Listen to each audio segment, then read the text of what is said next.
Si vous n'aimez pas l'architecture, aimez au moins la culture. www.mremma.com.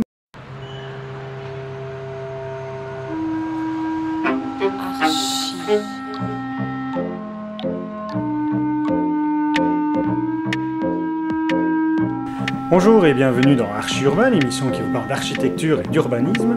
Aujourd'hui, je vais vous présenter Nicolas Michelin. Bonjour. Bonjour Nicolas. Bonjour. Ça va bien? Très bien. Ton bureau d'architecture s'appelle Agence Nicolas Michelin et Associés. Oui. C'est simple, mais qui sont les associés? J'ai deux associés. J'ai Oui. un architecte qui vient de Hatt, de Tournai, de Belge donc. Qui D'accord. a fait ses études à Tournai. Il doit certainement être fort sympathique. Et l'autre associé qui s'appelle Cyril Trétou, Oui. et qui est lui français.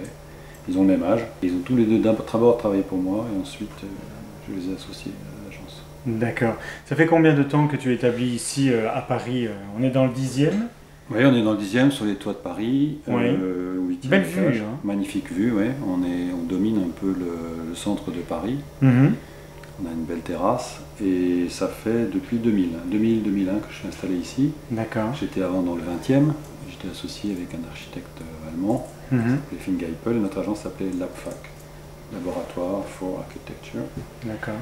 Et maintenant, ANMA, Agence Nicolas Michelin et associé. Tu viens de gagner un concours à Tournai. C'est quoi ce concours? Alors c'est un concours d'urbanisme D'accord. et on peut dire d'architecture, parce Oui. qu'il y a des petits projets d'architecture à faire, Oui. qui est sur le cœur cathédrale. Oui. Donc il s'agit de revitaliser un peu Oui. ce cœur de ville, Mhm. en lui donnant une identité un peu forte autour de cette merveille de la cathédrale. Mhm. Et donc ça va jusqu'au quai, ça prend vraiment tout le cœur, D'accord. y compris le parvis de la cathédrale. Mhm. Donc on refait comme bâtiment un office du tourisme, Oui. il y aura probablement un hôtel 4 étoiles en investissement privé, il y aura des ateliers d'artistes, et puis après il y a toutes petites choses, un abribus, des revêtements de trottoirs. Plus du mobilier urbain là.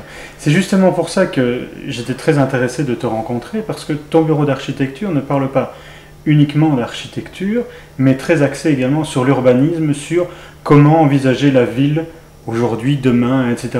Est-ce que tu trouves que dans le passé, dans les années 60, etc., on a imaginé la ville correctement, ou est-ce que tu trouves qu'il y a des erreurs Alors, tu vois, qu'aujourd'hui il faut rectifier? il y a le métier d'urbaniste, qui est un Oui. métier assez large, parce Mhm. qu'on peut être urbaniste en amont, c'est-à-dire Mhm. faire des programmes, faire des diagnostics. Oui. On peut être urbaniste, je dirais, en aval, c'est l'urban design, que je fais moi, alors que l'autre c'est le city planning.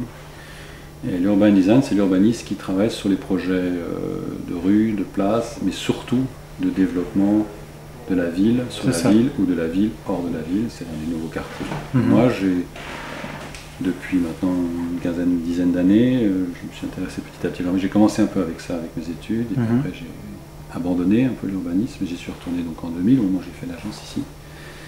Et ça me prend maintenant presque 80% de mon temps, enfin j'exagère un peu. C'est ça. Disons qu'on a plus de chiffre d'affaires en architecture qu'en urbanisme, Oui. mais maintenant l'urbanisme est quelque chose qui est devenu un peu une force de l'agence, Oui.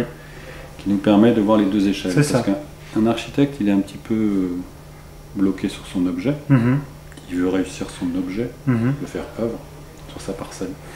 Et je pense que l'important dans un bâtiment, c'est justement de le fondre dans l'environnement. Je suis très Faire content. en sorte qu'il soit, je dis souvent, un concept ordinaire, extraordinaire. Ouais. C'est-à-dire un Mais je- bâtiment simple, mais quand on le regarde bien, il est extraordinaire. Mais il n'est pas d'abord Mhm. extraordinaire.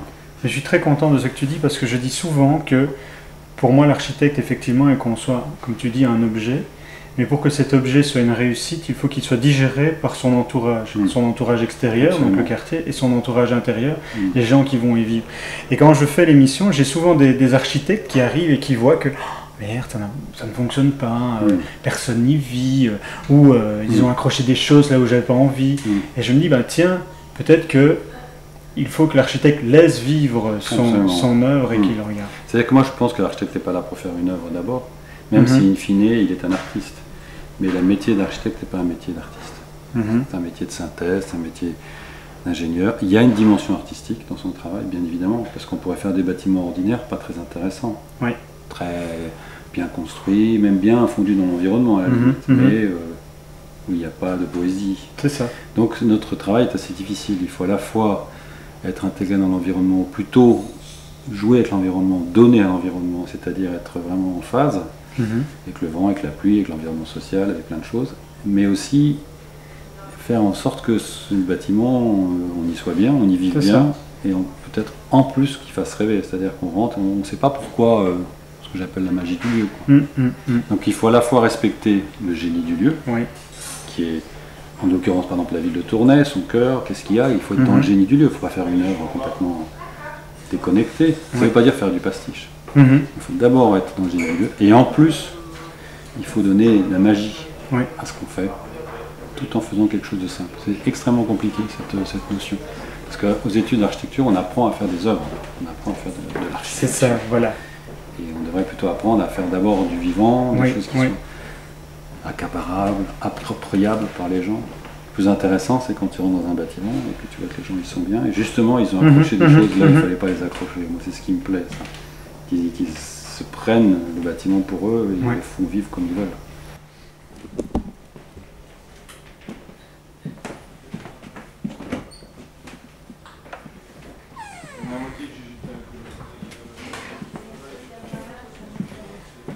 Là, on est dans le plateau de travail, de conception, architecture, urbanisme, mais aussi un peu de design depuis peu de temps avec un jeune designer qui est avec nous là. On essaie de faire des objets. Tu as édité également 2 bouquins. J'en ai fait plusieurs, ouais. J'ai fait Mais là dernièrement. Il y a un bouquin qui s'appelle Alerte, qui est un livre sur l'écologie, sur l'architecture et le développement durable. D'accord. La passerelle ici, elle a été construite où exactement? À Rueil-Malmaison, elle vient d'être terminée. C'est où cette ville? Alors c'est juste à côté de Paris, c'est la banlieue sud-ouest de Paris. C'est une partie neuve de Rueil-Malmaison, le Rueil 2000, quartier de bureau, quartier d'affaires, essentiellement avec des logements. Donc assez difficile pour nous pour joindre en fait les logements à la zone. Les logements sont là, les bureaux sont là et le centre-ville est là. Donc il fallait passer de l'un à l'autre par une passerelle très très plate, 4,5%. D'accord. Qui ne tenait pas si on allait tout droit, donc on s'est enroulé comme une espèce de mètre. Et avec aussi le problème de l'autoroute qui coupe un peu les deux côtés. C'était l'objet de la passerelle, c'était de franchir cette autoroute. C'est ça, oui. Voilà, et puis elle redescend de l'autre côté, tout droit, sur 450 mètres. Mais tu vois, il y a une partie qui est couverte. Oui. Ah oui, ce qui quand permet il pleut, aussi, d'accord. Et elle est très large, elle fait 6 mètres de large. Donc on est vraiment bien, on n'est pas dans une passerelle de 2 mètres. On peut vélo, piétons, personnes âgées, tout ça. Et sous la passerelle, on a aménagé un petit local pour les associations. D'accord. Qui viennent sur un parc. Tu fais également des bâtiments publics, des logements, des buildings. Est-ce que tu peux me parler d'un théâtre blanc, lumineux et en bois? Théâtre de la piscine. Théâtre de la piscine à Châtelet-Malabry. C'est où Châtelet-Malabry? Châtelet-Malabry, c'est dans le sud de Paris. D'accord. C'est un quartier au sud de Sceaux, du parc de Sceaux, encore plus au sud, Antony. Quartier connu pour les années 30, et le quartier de la Butte Rouge, qui était très populaire, un très beau quartier. Et donc l'idée du projet du théâtre blanc lumineux, c'était de mettre la salle de spectacle au milieu d'un nouvel ensemble que je créerais avec le bâtiment existant et le bâtiment que je projetais pour le conservatoire. C'est une coque en plâtre blanc à l'extérieur et tout en bois, comme un intérieur de violoncelle, tu vois, tout en lame de bois comme ça. Ça c'est ce qu'on voit quand on est dans la salle. Dans la salle, oui, on voit le bois.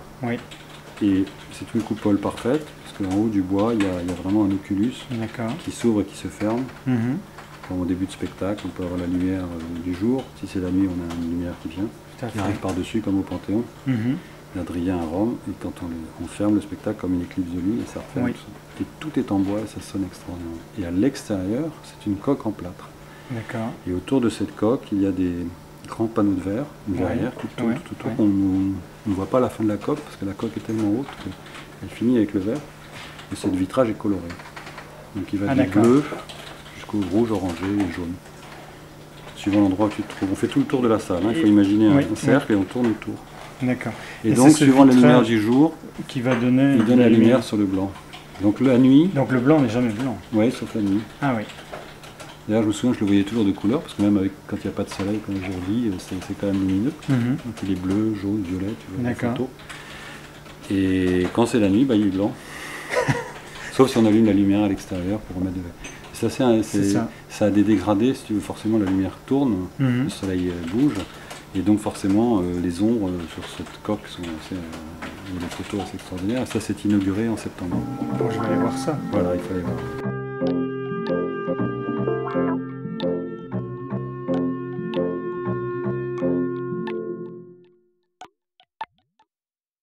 Vous en voulez encore? Surfez sur le guide de l'habitat sur internet www.archiurbain.be.